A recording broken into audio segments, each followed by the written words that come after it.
Now, what I'm going to share with you is a little visual in terms of what I talk about getting the top 3 things done. You guys with me this morning? Yeah. You look very intense. Very intense. All right. Now, what I'm going to represent to you is that these plastic jars, I'll call them, okay? These jars represent 168 hours in the week, okay? 168 hours in the week. These are what these jars represent. What do the jars represent? 168 hours. 168 hours in a week, right. Can you hold one of these? Yes, sir. Oops, sorry. Only one. Drop the ball. Okay, never mind. And one for Linda. Now, Ken, Esther, and Linda, they're holding these 3 balls in their hands. They're actually jawbreakers, believe it or not. I don't know how somebody could eat those, but anyway. Right. So now, Linda, could you, in a real loud voice, tell everybody, what does your ball say? Prospecting. Prospecting. Add that to your list of important things to do. Esther, what does yours say? Listing appointments. Listing appointments, right? We already covered that. And we also covered what Ken says. Ken, what is yours? Training. Training. So training, listing appointments, and prospecting. If your day does not consist of each of those 3 items in some way or another, if you don't have an audio cassette tape that's in your car that's playing something about real estate on your way back and forth to an appointment somewhere, and you're not putting something into your brain every day to help you sharpen your axe in the real estate business, you're doing yourself an incredible disservice. In fact, the best way to manage your time is to make more money per hour, and the best way to make more money per hour is to be better at what you do and how you do it. Now, the balls represent what? Yeah. 3 most important things. And I didn't have to say that in Polish. That's right. Yeah. I said it in Polish? Yeah, that's good. But the 3 most important things, thank you very much. The 3 most important things that we need to do during the course of the day. And sometimes it's not this. Sometimes it's bring the dog to the vet, right? That is the most important thing. And that's okay, right? But when you take care of those personal things, it frees up your mind and your brain to get the business things done. You follow me? Now, the rice in this jar represents the other stuff, the little things. It's a piece of rice, see? The little things that you have to do in life. Somebody please name for me some of the little things that you have to do in real estate that are not related to training, prospecting, and going on listing appointments. What are those things?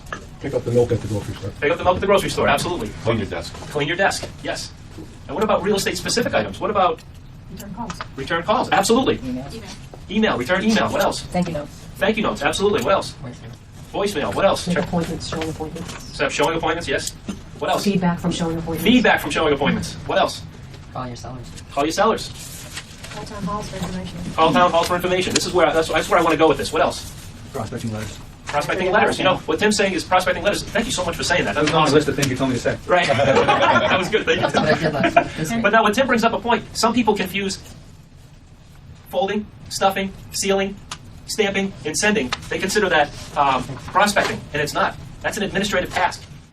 Prospecting is when you're talking or speaking live, face to face or on the phone with a decision-making adult. That's prospecting. You follow me? How about this? What are all the things you have to do to prepare for the listing appointment? Right. Okay. What? Do the CMA, right? These are the little things that need to get done. How about you get a listing? What do you do after you get the listing? All the paperwork. The paperwork, the photographs. Some of you are still entering your listings in MLS, right? Some of you are.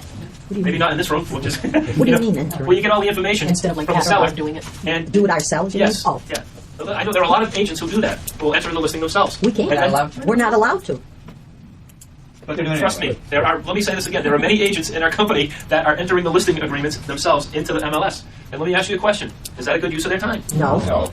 But how about this old saying? If you want to get it done right, do it what? No. No. It's hard. It's hard to let go. Oh, Right? so me. It's hard to let go. You know, but listen, have an open mind when I say this, and don't get mad. Sometimes that's just an excuse for not doing the important things. But you don't even realize you're doing it. You're doing it subconsciously. You follow me?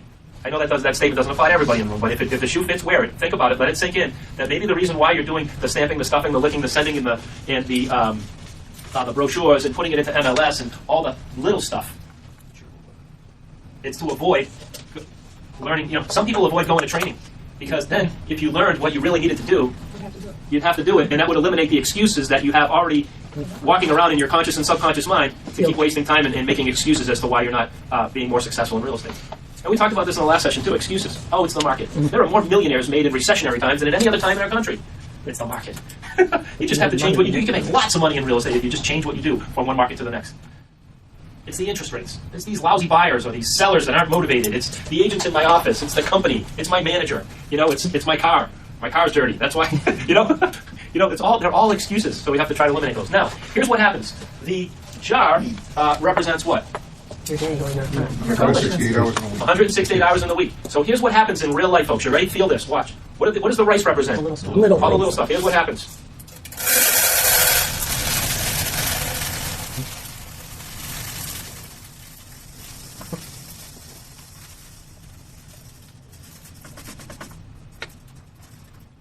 Those things that won't get done. The other things in the book. The important things don't get done. Now, this is your day. The end of the day's coming to a close, right? And now Linda tries to fit in the prospecting. Go ahead, push it in. That's all right. Esther puts in listing appointments, and Ken's trying to put in. He tries hard anyway. He's trying to put in the training, and then what? What happens? Not enough time. Not enough time. Doesn't fit, right? But now, look at someone really tried to jam the prospecting in too. and so let's look at this now. Let's take another week. All right, this was last week. This is this week. Okay, this week we're going to do what 3 things? We're going to do Training prospecting, and get a listing. listing appointments, right? And training, right? And we'll do those things first in our schedule. And the way that you do them first is you put them in your schedule and you leave them there. You do not move them. You do not make excuses why you do not do these things. You do them first. Okay? And they take priority over all the what? Little stuff. The little stuff. So the big reason why you don't do these things is in your mind, in your subconscious mind, and in your conscious mind, you're saying to yourself, well, I don't have time to do these things. But here's what happens in reality. Here's the same amount of little stuff that you had the previous week. Watch what happens.